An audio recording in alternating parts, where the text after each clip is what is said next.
The main objectives of configuration aerodynamics are the shaping of the aircraft and computation of aero forces and moments. Until recent decades, classical and empirical methods were successfully applied to design, build, and fly. Today, we have a tendency to proceed directly to computational fluid dynamics.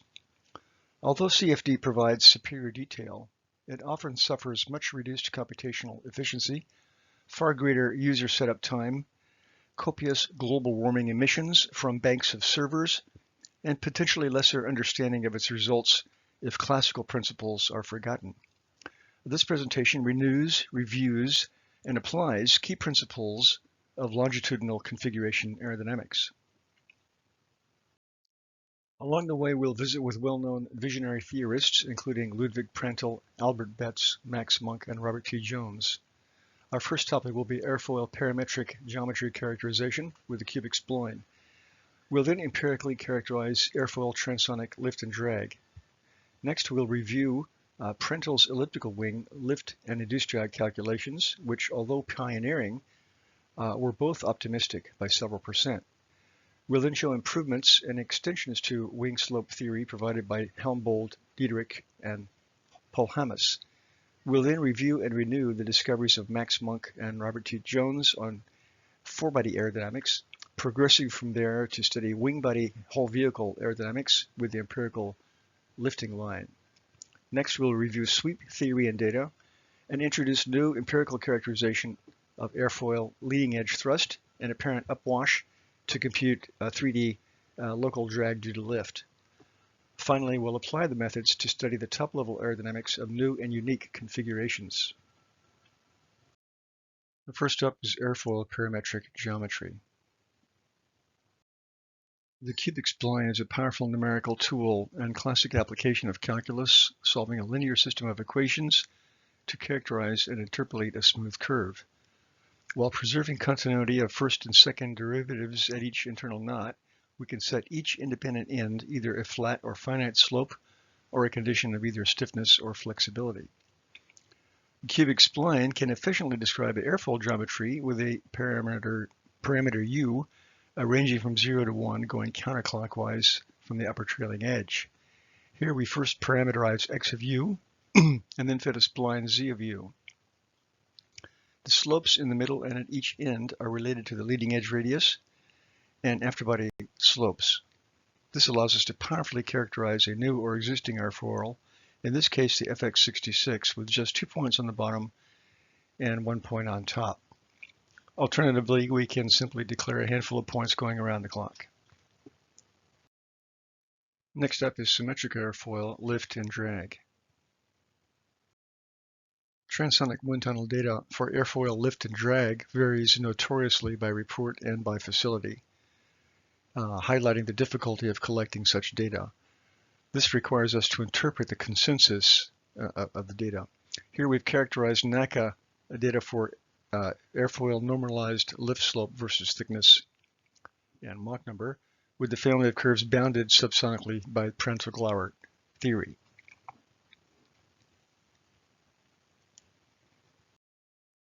Okay, now let's take a look at Prandtl's elliptical wing. We are indebted to Ludwig Prandtl for a pioneering analysis of wing lift slope. However, he modeled the wing and its wake with a pure lifting line, evaluating both lift and downwash at 1/4 chord. Such modeling typically led to a 10% overprediction of lift. Follow-on researchers instead adopted a lifting surface approach by adding a downwash line at 3/4 chord, and that brought us much closer to the data, as we shall show next. The next topic is theoretical and empirical modeling of wing lift slope. German aerodynamicist Heinrich Helmbold improved upon Prandtl's wing analysis by applying a lifting surface model. In the NACA low-speed data seen here for a wide range of unswept wings, Helmbold's model comes much closer to the test data. In addition, Helmbold's method comes into agreement with Robert T. Jones' prediction of lift slope at very low aspect ratio. An extension of wing lift slope characterization, now accounting for sweep and subsonic transonic effects, was provided by NACA aerodynamicist Edward Polhamus. Here the lift slope with an equivalent aspect ratio is normalized to the Monk-Jones low aspect ratio reference. This Helmbold-Polhammer condensation, representing all the wings that you see here, is consistent with Robert T. Jones' theory predicting no effect of Mach number on lift slope as aspect ratio approaches 0. Polhammer's formula reduces to Helmbold's at 0 sweep and 0 Mach number. The next topic is four-body aerodynamics. The mercurial Max Monk, arguably Prentle's most gifted, theoretically minded protege, authored numerous important technical papers on monoplanes, biplanes, and thin airfoils. He was deservedly proud of his papers, so much so that in World War I he ensured their leakage across the Channel before the German authorities could stamp them secret. Monk's work after World War I, now on behalf of the Allies, included studies of airships at incidence. Monk showed that the axisymmetric forebody's pitching moment is proportional to its volume, and its lift is proportional to the square of its base diameter b. Given both the lift and the pitching moment, we can expand upon Monk's work to compute the four-body aerodynamic center positions for these various shapes that you see here, and all of those having the same base diameter or base width develop the same lift. Robert T. Jones, famed NACA aerodynamicist, was a student of Max Monk in the U.S. With no formal degree, Jones went on to publish many significant technical papers at NASA, with one on the lift and drag of low aspect ratio wings. After independently duplicating Monk's finding that lift is proportional to the square of the span B, Jones went beyond his teacher to compute the drag and found remarkably the same formula as Prentle, which applies to higher aspect ratio wings as well. Jones went on to show that the changing the Mach number has no effect on the lift and drag of a low aspect ratio wing. Okay, next up is the empirical lifting line. As a brief introduction to our empirical lifting line model, let's first check out the power and versatility of its key component, the horseshoe vortex. For this flight of white pelicans, does the lead bird enjoy a benefit of leading the formation versus flying solo? Let's overlay a horseshoe vortex on the lead bird's wingman or wingwoman, and we find that the bound vortex is generating upwash upstream, and the trailing vortex is generating upwash outboard. So the lead bird does get a small benefit from being in that position.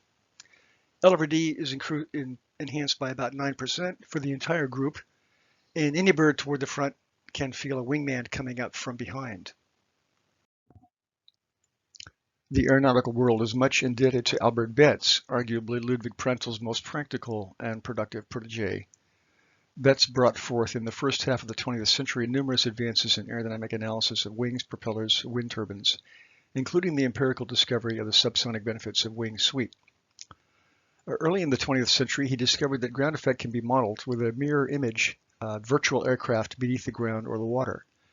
Modeling both wings with equal and opposite horseshoe vortices, we could find out that the image vortex induces not only upwash at the upper wing, but also and at the tail, but also introduces, curiously, a negative streamwash, which in effect reduces the airspeed of the aircraft above the ground. So airspeed and ground speed will differ if the aircraft is generating lift during the takeoff or landing. This brown pelican gliding in ground effect with its wingtips only a few centimeters off the water enjoys a significant reduction of drag relative to flying in free air. Our empirical lifting line method aligns multiple horseshoe vortices along all lifting surfaces, with the vortices anchored initially to the quarter chord line. An equal number of downwash nodes are initially positioned at three-quarter chord. If the flow is transonic, both lines are shifted aft and also stretched apart by two applications of the Helmbold-Polhammer condensation, once at 0 Mach number and then again at flight Mach number. We solve a linear system of equations for the mutual effect of all vortices and subject to the boundary condition of flow parallel to the equivalent flat plate. This represents the first of several cases hoping to validate our empirical lifting line method. The wing body model tested at Mach 0.9 by NACA engineer Jack Runkle, had an axisymmetric body and a 4% thick symmetric section. Pressures were measured on the exposed wing and on the portion of the body enclosing the submerged wing. For our lifting line analysis, the four-body planform is slightly elevated above the wing to avoid interference of the vortices. Although the four-body planform is modeled as a low aspect ratio wing, the afterbody planform is not modeled because it is immersed in low-quality flow and wing downwash. Either small dome at upper right represents the four-body lift, which combined with the wing lift measured or calculated gives nearly elliptical wing body lift distribution. As a sanity check, the area under the curve of non-dimensional vortex strength has to be unity for any planar half wing. At lower right, we see the upwash of minus 4.5 degrees upwash exactly cancels the 4.5 degree angle of attack, so the lift vanishes at the tip. We'll next apply the method to the Saab Viggen, which is a Thunderbolt, a Delta Canard fighter of the 1960s. Notice for both the wing and the canard, the leading edge droop, which mitigates or eliminates thin wing lift and drag brakes at about 4 degrees angle of attack. Here we study the aerodynamic forces and moments on the Saab Viggen, cruising at Mach 0.9. We'll trim the airplane with 10% static margin. With the two-position canard flap up for cruise, the canard has 1 degree décalage, and for zero pitching moment about the vehicle CG. Wing elevons are then used to control pitch, as was the case with the Viggen's predecessor, the Saab Draken. At upper right are measured and calculated distributions of lift for the wing, canard, and forebody. And toward the right, we see that the canard is working much harder than the wing. All of today's Euro canards would fly with a negative static margin, thus substantially reducing the load on the canard, with the canard now controlling pitch. But nevertheless, the Viggen was truly a configuration pioneer. Until recently, every 4th of July, the C-17 would fly from Long Beach right over San Pedro, right over the top of my house. It was quite an impressive sight. As you can see, the C-17 incorporates winglets, and we'll talk about the aerodynamics of winglets next. Here, our empirical lifting line model has been applied to study a wind tunnel model of a transport aircraft cruising at Mach 0.78 and 3.5 degrees angle of attack. In the middle, we see that the centerline empirical shaping of the lifting line, as well as the empirical aft shift of both the lifting line and downwash line, all for transonic conditions. In the front view at lower left, we can define a projected distance P along the spar as a fraction of the half span H, which is measured in the plan view. For this aircraft equipped with winglets, P over H then goes to about 1.1 at the winglet tip. At upper right, we show good agreement between the predicted and measured lift distributions. And at lower right, we discover the upwash, actually normal wash, acting on the winglets, giving rise to local aerodynamic thrust, even though the winglets are uniformly towed out at about 4 degrees. When I presented these results to a local engineering chapter, one attendee sarcastically stated that he intended to power his home-built aircraft with winglet thrust.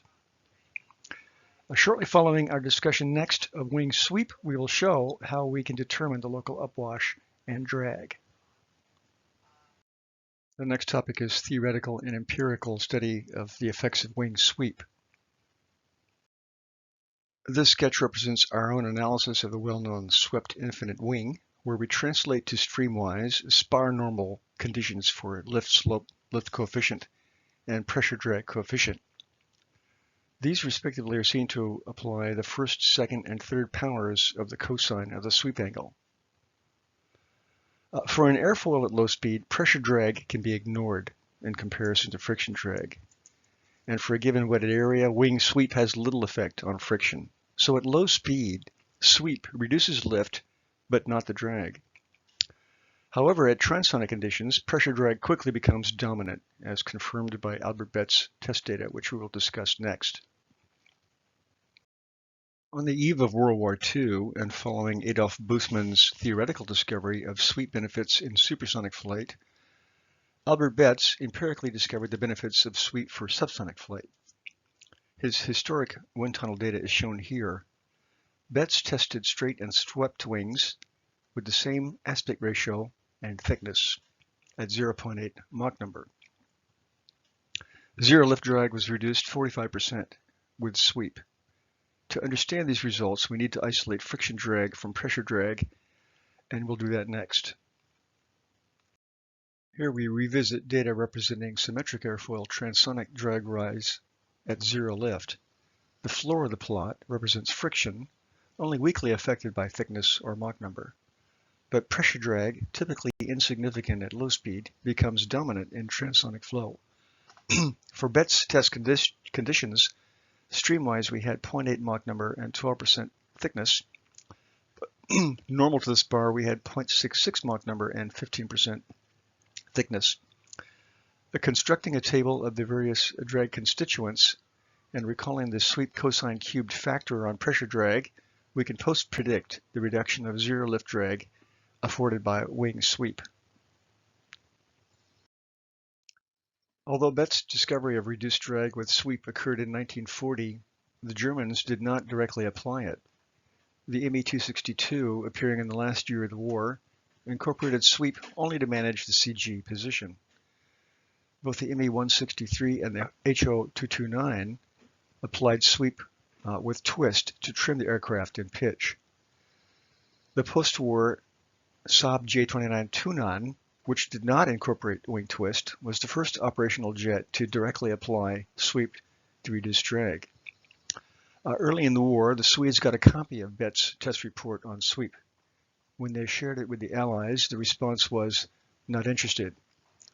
The J-29 was also ahead of its time with the first application of area ruling. This no doubt led to the J-29 barrel nickname, and arguably served to discredit the popular phrase, "It has to look good to fly good." The next topic is leading edge thrust and apparent upwash. As motivation for this part of our study, we first show that Prentle's prediction of drag due to lift falls about 10% below test data for two elliptical wings. Whatever the cause, we'll now attempt to get closer to the data by introducing an empirical characterization of leading edge thrust and then introduce our apparent upwash method to compute drag due to lift.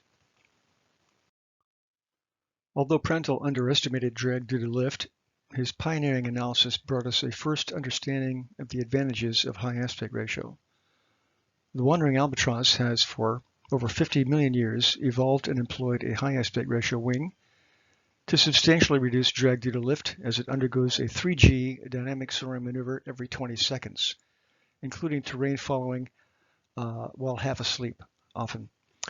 Exploiting the lower 10 to 20 meters of the wind boundary layer, the albatross employs intelligent maneuvering to progress in any net direction on shoulder-locked wings, although overall it circumnavigates Antarctica several times per year. A typical thick and lifting airfoil has a stagnation point below the chin and upflow across the nose with a strong drop in pressure. Here, a perfect airfoil, if you will develop a maximum available leading edge thrust, combining vectorially with the chord normal force to develop a vertical pressure integration force, which for the perfect foil becomes the lift. If, however, the airfoil is instead flat and ultra thin, it has no frontal area on which to develop leading edge thrust, whereby the pressure integration vector stands normal to the chord. The corresponding coefficient of drag due to lift is approximated by the product of lift coefficient and net incidence, which we call nu. For a real airfoil situated between the two extremes, we can say that the actual drag due to lift is some fraction phi of the flat plate drag due to lift.